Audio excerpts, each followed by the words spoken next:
Good morning, Pandas. We are going to start Chapter 3, Junie B. Jones, First Grader at Last. The chapter is called Stumped. Me and Herb walked in room 1 from the bus. He waved to Mr. Scary. Then I waved too. I am not even scared of that teacher hardly, I said just to myself. We kept on walking to our seats. May was already sitting at her desk. She had organized her pencil box. Lenny was at his desk too. Only wait till you hear this. I didn't even recognize that guy almost, because Lenny had a thrilling new haircut, that's why. It was pointish and spikish and stiffish and straightish. That hair can puncture you, I think. Whoa, I said. Cool, said Herb. Jail, said Lenny. Shh, said May. Just then, Jose came hurrying down the road. He was rushing real fast because the bell was almost ready to ring. Hola, everyone, he said, out of breath. Hola, hola. Me and Herb and Lenny looked curious at him. Jose grinned. Whoops, he said. Hola means hello in Spanish. I know 2 different languages. And sometimes I forget which one I'm speaking. Wow, Jose, I said, you really speak 2 languages? Cool, said Herb. Big deal, said May. I know Spanish too. I can count all the way to 3 in Spanish. Does anyone want to hear me? The rest of us looked at each other. Not really, said Herb. Not me, said Lenny. Me neither, said Jose. May didn't pay attention to us. Uno, dos, tres, she said real loud. I leaned nearer to her. Shh, I said. Then everyone laughed and laughed, but not May. Pretty soon the bell rang for school. Mr. Scary got our morning started. First he took attendance of the children. Then we said, I pledge allegiance to the flag. Plus also we listened to boring bulletins from the office. Finally, Mr. Scary walked to the chalkboard and he printed a list of words. Boys and girls, this morning I have a fun assignment for you. He winked at us and pointed to the list. I want you to read these words to yourselves, he said, and then, without talking to your neighbor, choose any word from the list and draw a picture of it in your journal. May squealed, very thrilled. Oh, goody, goody, she said. I love this kind of assignment. Mr. Scary, I am perfect at not talking to my neighbor. After that, she quick took a pencil out of her box and started to draw. I stared at the words. Then I tapped on my chin and I scratched my head. 'Cause I really didn't actually get this assignment, that's why. I said, I glanced my eyes at Herb and Lenny and Jose. All of them were drawing too. I looked back at the board again. Then I stretched my neck as far as it could go and I squinted my hardest. But those words had me stumped, I tell you. Finally, I reached out to Herb real secret and tapped on his back. Psst, Herb, I whispered. Quick question. Which word are you drawing? May did a loud gasp. She jumped up from her seat and pointed at me. Mr. Scary, Mr. Scary. Junie Jones is talking to her neighbor. See her? She's talking to Herbert, and that is against the rules. I turned my head. Blabber lips, I yelled. Blabber lips, May. Mr. Scary looked back at us. His mustache was not smiling.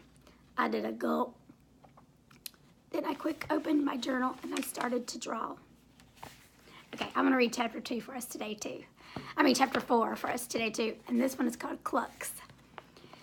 We drew and drew in our journals. Mr. Scary waited until all of us were done. Then he walked around the room and he looked at everyone's pictures. He gave out shiny gold stars. First, he gave stars to Camille and Chanel. What great-looking dogs you drew, girls, he said. Look at those floppy ears. Lucille raised her hand. Look at mine, teacher, she said. I drew a cat with pointy ears. See, my rich Nana has an expensive cat just like this. Its fur is a foot thick almost. Mr. Scary looked strange at her. Really, Lucille, a whole foot of fur, he said. My. He gave her a gold star and moved on. He went to a boy named Roger. Roger was in my class last year. "Excellent job, Roger," Mr. Scary said. "You drew a man wearing a coat." The words man and coat were both on the board, weren't they? I did a little frown, because none of these words were actually sounding familiar. After that, Mr. Scary walked to Sheldon and Shirley. "Go bat and ball, Sheldon," he said. "And Shirley, you drew a bat and ball too, didn't you?" I put my head on my desk. Something was very wrong here. Finally, Mr. Scary got to May. "Oh, May," he said, "what a special clock you drew. The big hand has 5 fingers. That's very unusual." "Yes," said May. "I created it myself. Plus clock was the hardest word up there, wasn't it, Mr. Scary?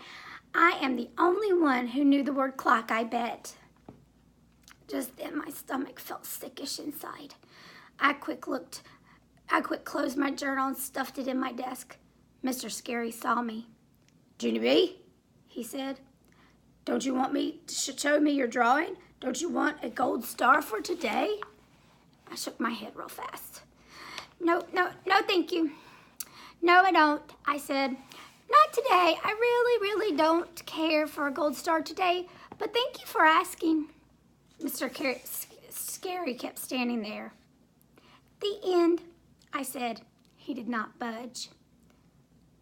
"Please move along," I said. Finally, Mr. Scary bent down next to me. He lowered his voice so no one could hear him. "I'm sorry, Junie B, but I really like to see what you drew," he said. "I need to make sure that you understood the assignment." Then, before I knew it, he took my journal out of my desk and gave it to me to hold.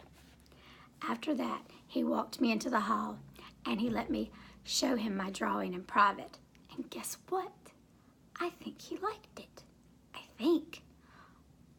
"Oh, wow. Look at that, Junie B," he said. "You drew a wonderful picture of a..." He kept on looking. A screaming chicken," I finally said. Mr. Scary did a strange face. "Yes, right," he said. "It's a screaming chicken," I said again. I pointed at the chicken's mouth. "See how it's screaming cluck, cluck, cluck?" I use capital letters for the clucks. Capitals are for screaming, correct? "Well, yes, I suppose so," said Mr. Scary. "But the thing is, Junie B, the word cluck wasn't on the board today." "I know what I said. The word on the board was clock, only I didn't read all the letters right, I guess, because I accidentally thought it was cluck." I tapped on my chin. "Well, I actually wanted to draw was butt and bull," I said. "But really, I really like the sound of that one. But I didn't know how to get started exactly, so I went ahead with the cluck idea." Mr. Scary looked confused at me. "The butt and bull," he asked. I smiled, kind of embarrassed. "Yeah, well, I read those words wrong too, I guess." I said, "They turned out to be bat and ball." Mr. Scary frowned. He said. "What about the other words on the board, Junie B? Do you remember how you read some of the other ones? How about dog and cat or coat and goat?" I thought back. Then I made a voice real quiet. "Doug and cot and coot and ute," I said.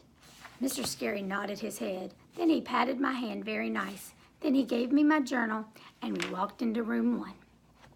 The end of chapter 4.